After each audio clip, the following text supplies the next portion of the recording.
hero comes and stops us in our tracks. Bravely we prove in our striving, trudging together each day. Where there's a will, there's a way.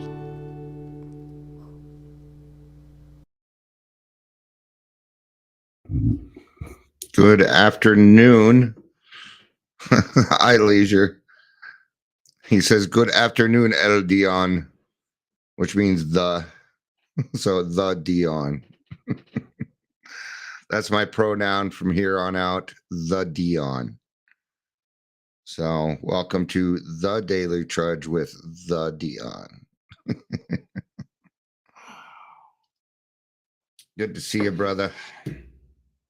Michelle, good to see you. It's 2:22.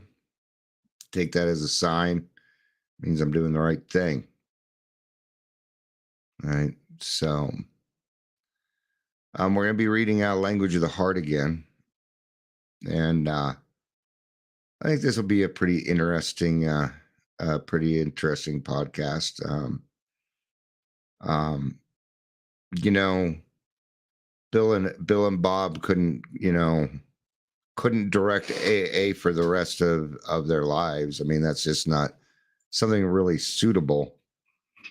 Not only that, but they're gone. Oh, Amber's mad. She wasn't the first one here.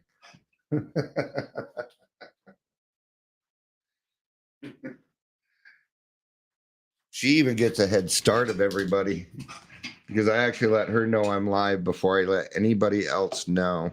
So you should feel special. I was doing it for another person also, but I think they're taking a little break from me. So, which I do not take personally at all. I want to share a little something before I get started. Reached out to the district attorney in Arapahoe County because I noticed that they, this person went against the person that is currently the AG, and our AG is not doing some things that I don't think he should be. He's doing some things he should not be doing. So I wrote his office, and they wrote back. They wrote back. I'll pull this up real quick so I get the right one. They wrote back and they said, Mr. Kellner is no longer with this office. He is now in private practice. You can reach him here. Well, you're the district attorney and you can't even. So I wrote back and I said, thank you for letting me know, as I do not keep up on these things. What are your thoughts? I'm willing to speak with you also. We need the help, and I would hate to think you are not open for discussion. All right. And she said, good afternoon. If you'd like to speak to one of our intake specialists or investigators, call our office. So nothing, just a very political answer. Very political. So in other words, no, they're not open to having that discussion. That's what they're saying. Or maybe they think they're just more important than me.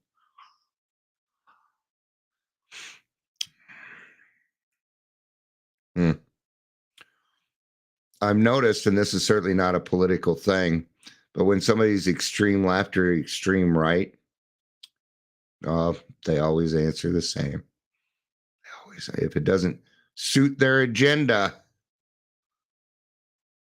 then. And I already looked up who it is, and I know which way she swings.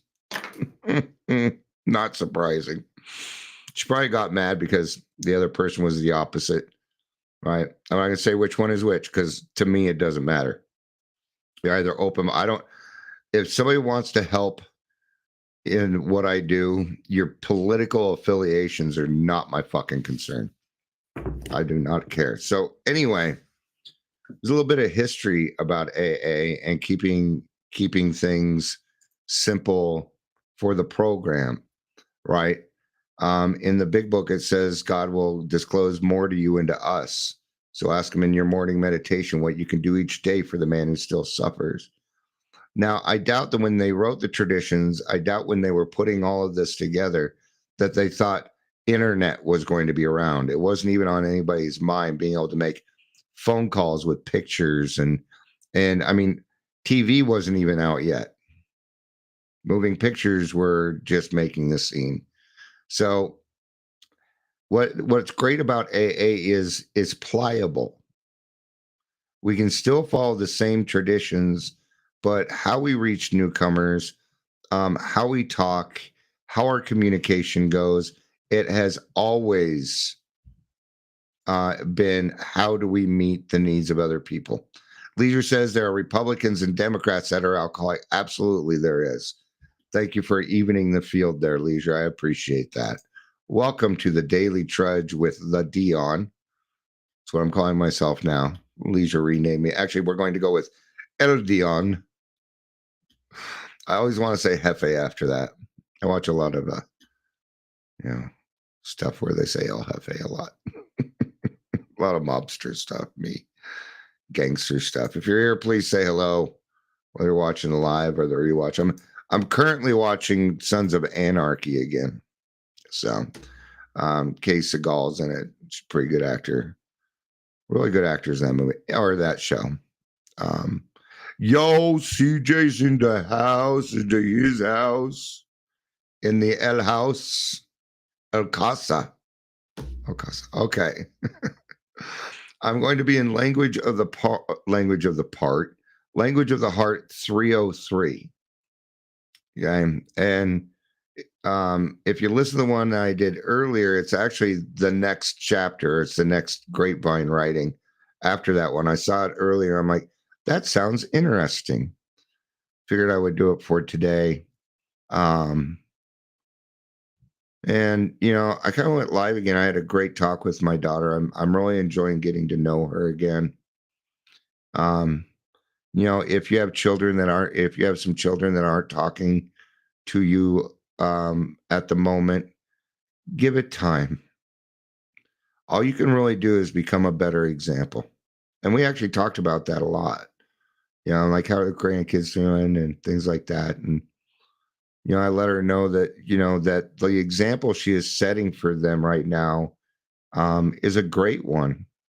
And I'm really proud of her. She said some things that just filled my heart with joy. Like understanding that doing good in this world will bring a good and full return, things like that. All right. Yeah. Being a messenger. Yeah. She's starting to catch it. All right. Now she's not in AA or anything. I don't even know if she's really an alcoholic. I'm not sure. I don't want to find out either. All right, let's get started. Let's keep it simple, but how? July 1960. This grapevine will be read as we celebrate AA's 25th anniversary in July at Long Beach, California.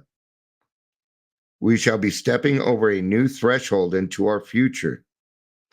We shall rejoice as we think of the gifts and the wonders of yesterday. And we will end as we rededicate ourselves to fulfilling the immense promise of AA's tomorrow. We shall certainly survey how we stand today. Have we really kept AA simple, or unwittingly have we blundered? I think it's great that they're asking themselves those questions. Let's get more into it before I put my thoughts on it, though. Thinking on this, I began to wonder about our fundamental structure, those principles, relationships, and attitude, which are the substance of our three legacies of recovery, unity, and service. In our 12 steps and 12 traditions, we find 24 definitely stated principles. The third legacy includes a charter for world service that provides thousands of general service representatives, hundreds of local committee members, 80 general service conference delegates, 15 general service board trustees, together with our headquarters, legal, financial, public relation, editorial experts, and their staffs. Our group and area service adds still more to the seeming complexity. Man, that's a lot. That's a lot of chiefs. But the thing is not one of them is the chief, right? Even when we get together for our group consciences, it is guided by the loving hand of God. We pray just like we would a meeting. Whenever I go to a meeting and we're saying the serenity prayer, I follow it up with, God, please give me the right actions or words that you need from me today. I always do that. And if I show up and I miss the serenity prayer, then I will stop for a few seconds and do it in my mind.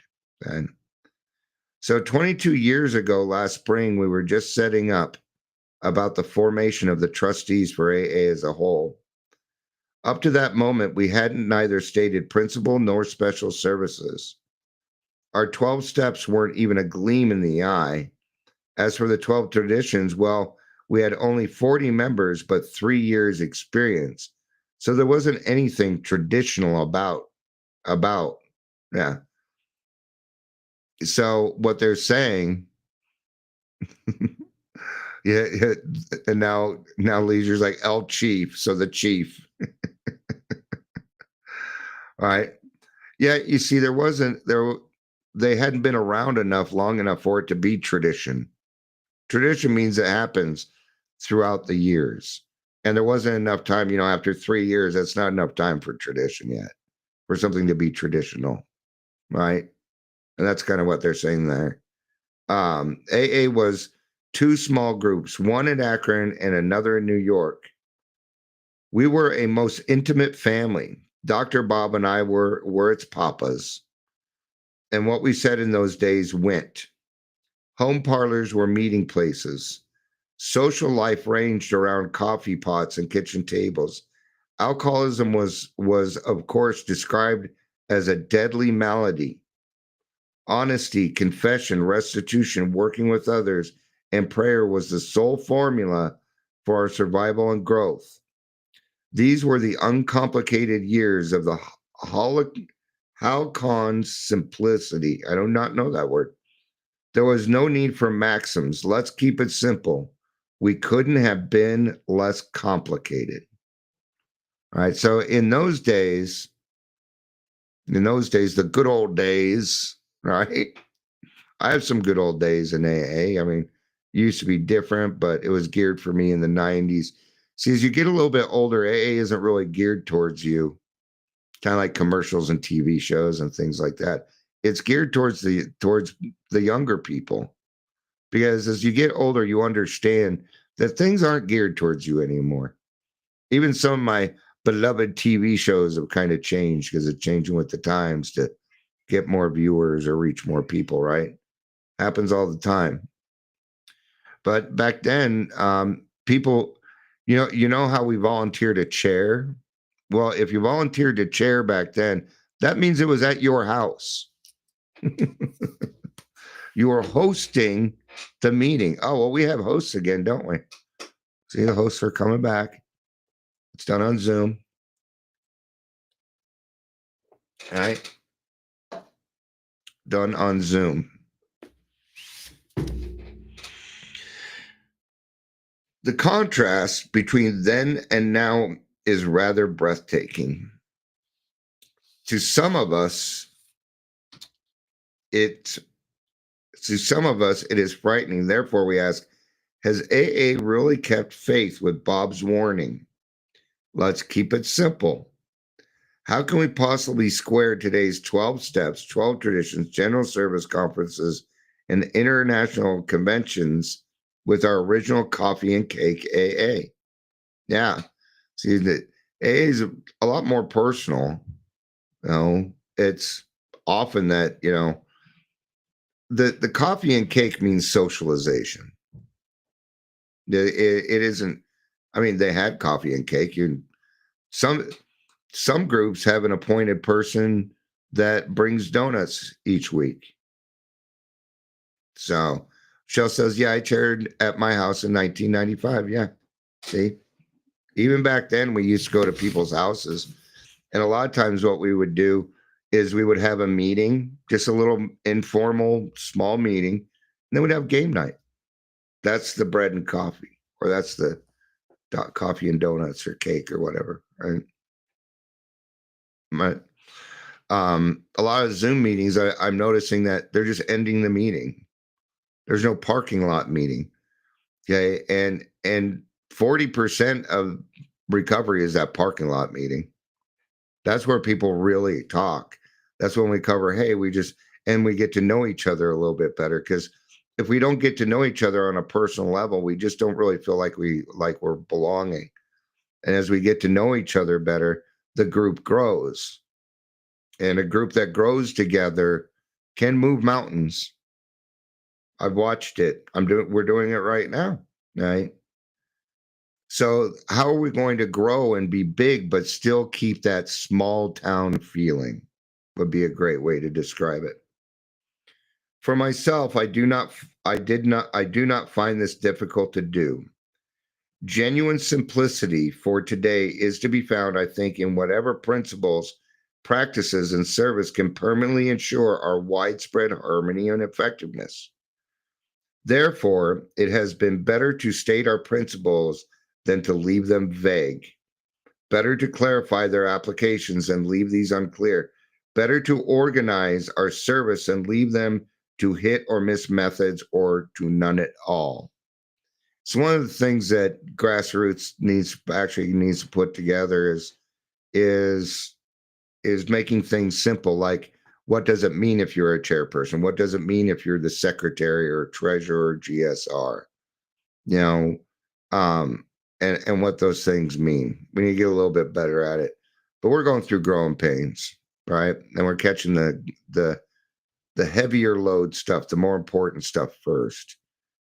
It's more important, like in the beginning, that we understand that if you're chairing and if we had new people, that you stick it to a topic that they can probably speak on.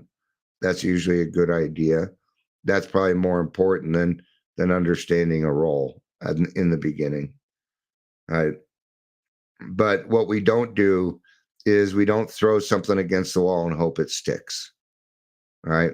You heard me say the other day that sometimes I work with some of these people and they say that they help the other people because they are a means to an end, or is because the lesser of two evils. Those kinds of things do not work in AA. No. Yeah, I will not vote on something that does less damage to another human being. Not something that I will go for. No. Most certainly, indeed, a return to the kitchen table era would bring no hoped for simplicity. It could only mean wholesale irresponsibility, disharmony, ineffectiveness. Let's picture this. There will be no definite guiding principles, no literature, no meeting halls, no group funds, no planned sponsorship, no stable leadership, no clear relations with hospitals, no sound public relations, no local service, no world services. Returning to that early time brand of simplicity would be as absurd as selling the steering wheel, the gas tank, and the tires off our family car. The car would be simplified, all right. No more gas and repair bills either. But our car wouldn't go anywhere. The family life would hardly be simplified. It would instantly become confused and complicated. All right. So it's good that we have the traditions. The traditions are there for us. Bill and Bob couldn't be there for the rest of, they couldn't be there forever to give us a guiding hand on what the plan was. Okay. I'm going to try and put this into things going on today. It'd be like if AA decided you can no longer have AA Zoom meetings. Well, if they said that, there'd be a bunch of people that would be like, oh, yeah, I think that's a great idea because Zoom meetings suck and da-da-da-da-da. I hear that all the time. I hear it in in-person meetings. They'll put down Zoom. I tell you now, if we're doing our hybrid meeting and you want to bitch about people and Zoom and things on that, the door's over there. Okay. And what that is, and even Dion went through this when I got back in the program, we wanted to go back to the good old days, to the ways that it was before. But once the world has changed, AA needs to change with it. AA needs to stay current. Okay? It needs to, and that's what's great about our traditions. They're malleable. That means that they form. Think of it like water. Water can take any shape, right? Just pour it into the right shape, and that's what. And so AA is like water. It flows downstream. It can either build or it can take away. It can do a lot of things, right? So it's staying up with the times while staying true to the traditions. Yeah. A formless AA anarchy animated only by the let's get together spirit just isn't enough for AAs here and now. What worked fine for 2 members in 1938 won't work at all for more than 200,000 of them in 1960. Our added size and therefore greater responsibility simply spells the difference between AA's childhood and its coming of age. We have seen the folly of attempting to recapture the childhood variety of simplicity in order to sidestep the kind of responsibility that must always be faced to keep it simple for today. We cannot possibly turn back the clock, and we shouldn't try, right? 12th stepping is a good example on this. We don't get to 12th step like we used to. But if you want a 12th step, all you need to do is call the central office and say, I'll take it for this night. All you got to do is volunteer. Dear Lord. And people don't know that. Right? They don't know that. If they don't know that, then they can't really sign up for what we would call night watch. Okay. And even that has changed, right? Well, since we can't really go into the detoxes in the hospitals and things like that, then what we need to do is we need to meet these people where they're at. When I went to the doctor the other day, we were at Kaiser. I was looking around, like, there's plenty of room for me to set up a table here, put a banner in front of me that says AA, and I will answer any questions, maybe hand out a little bit of literature. What would probably be good is there's a paperback meeting guide. Okay. And that can be done at a group level. All you got to do is ask. I bet they wouldn't even charge me. I bet they'd be like, yeah, you can sit up there. You can do it from these hours to these hours. I think it's a great idea. It gets us out of the house, gets us doing a little bit of outreach, maybe help some people. Yeah. So we got to stop thinking so small. We got to be a little bit more forward thinking on trying to get the word out there. But what do we alcoholics have? We all have a great imagination and we're good at this. So when we get together as a group and we start figuring it out, I might come up with a decent idea, but the group's going to make it a great idea. Right? The history of our changing ideas, simplicity for today is fascinating. I like it. That's so, what are they saying? Simplicity for today. Well, things have changed, right? So today, what is it like today?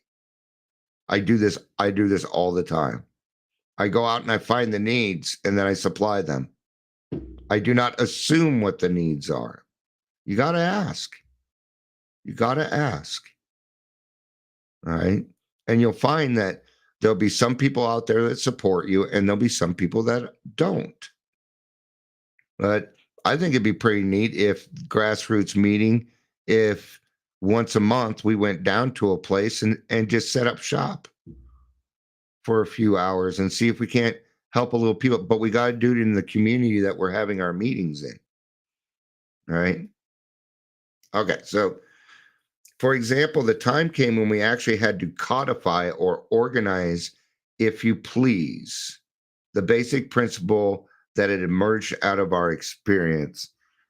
I don't really know what codify means, so let's find out, because it does something in this sentence here.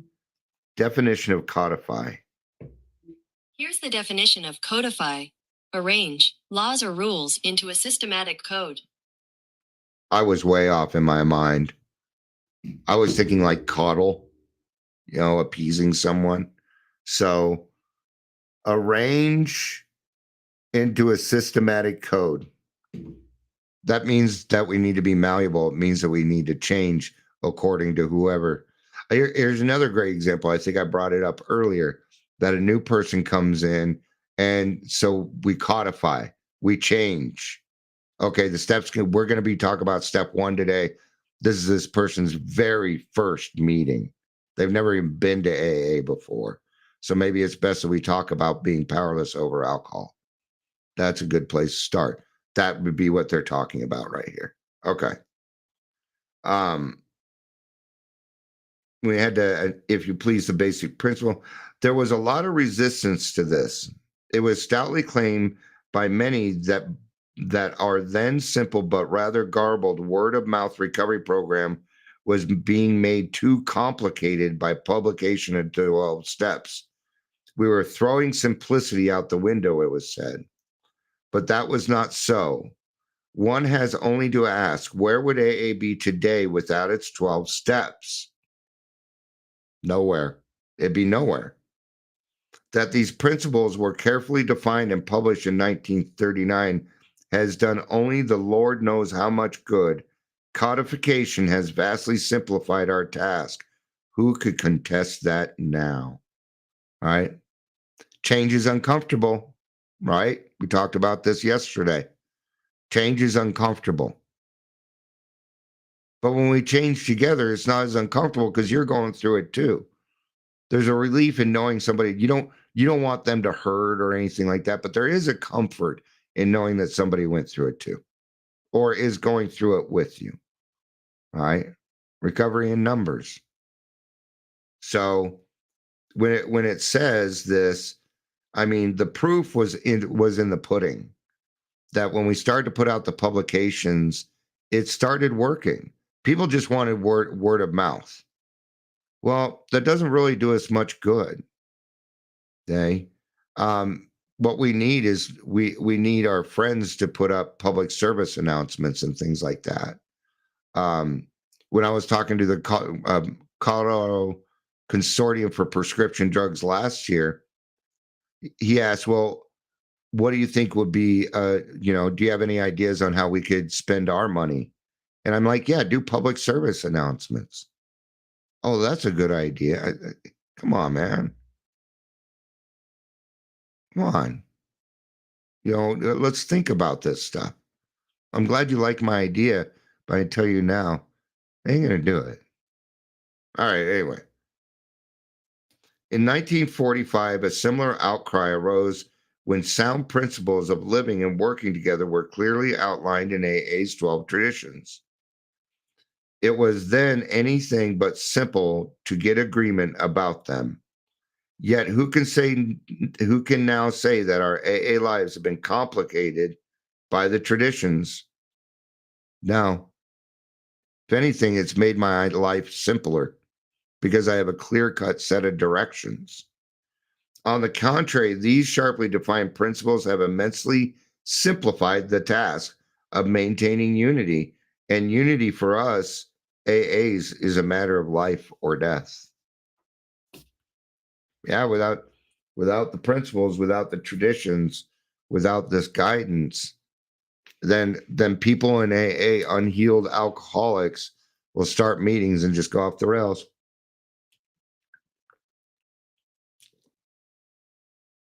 I don't know what it's like in the rest of the country, but I can tell you now, when we have things like all recovery meetings, no, it's not going to work. At least not I'm sure the people I'm sure the people might get along and, they're getting to know each other, but they don't talk the same. They don't think the same. There's going to be too much control and power, and thinking that AA's way of life is going to work for Overeaters Anonymous is a little silly. We can't heal everyone. We can't do that. I don't have that power. All right. So the identical thing has everywhere happened in our active service, particularly in world services. When our first trustee for AA was created, there were grave misgivings. The alarm was great, but this operation involved a certain amount of legality, authority, and money in the transaction of some business. We have been running around happily saying that AA completely separated the spiritual from the material. It was therefore a shocker when Dr. Bob and I proposed world services, when we urged that we had to head up in some kind of permanent board, and further stated that the time had come, at least in this realm, when we would have to learn how to make material things serve spiritual ends. Somebody with experience had to be at the steering wheel, and there had to be gas in the AA tank. Yeah. AA is not going to make it without at least a little bit of money. But what we do is we have what's called a prudent reserve, which means if no money comes in for a certain amount of time, we still have things covered. Beyond that, AA is broke. We don't really go for money. Okay. But it does require some money. Yeah. You think the Zoom meetings are free? Well, those cost money. The chips cost money. The books cost money. We can't expect the whole wide world to give us everything for free because we decided that we were sober. We can't go with that, right? So but it's also got to take the right minds. Yeah. And what are some of the material things that serve spiritual ends? I just named them off. Literature, big one. All right. Okay. As our trustees and their co-workers began to carry our message worldwide, our fears slowly evaporated. AA had not been confused. It had been simplified. You could ask any of the tens of thousands of alcoholics and their families who were coming into AA because our world services, certainly their lives had been simplified.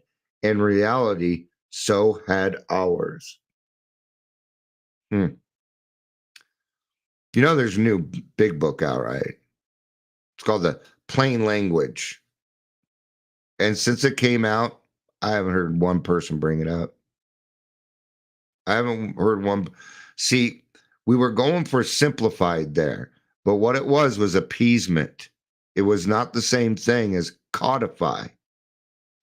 Right? It was not the same thing. That was an appeasement. I had to look up codify, and now I'm utilizing it in what I'm talking about because I chose to look it up. Does that mean in another 10 years we're going to have to write it for the next set of generation for them to do it? I voted no on that because I didn't feel like it simplified it. It felt like we were just making it easier for people to go through the steps. And anytime we try and make things easier, gosh, it just doesn't quite work. Right? How it got passed is beyond me.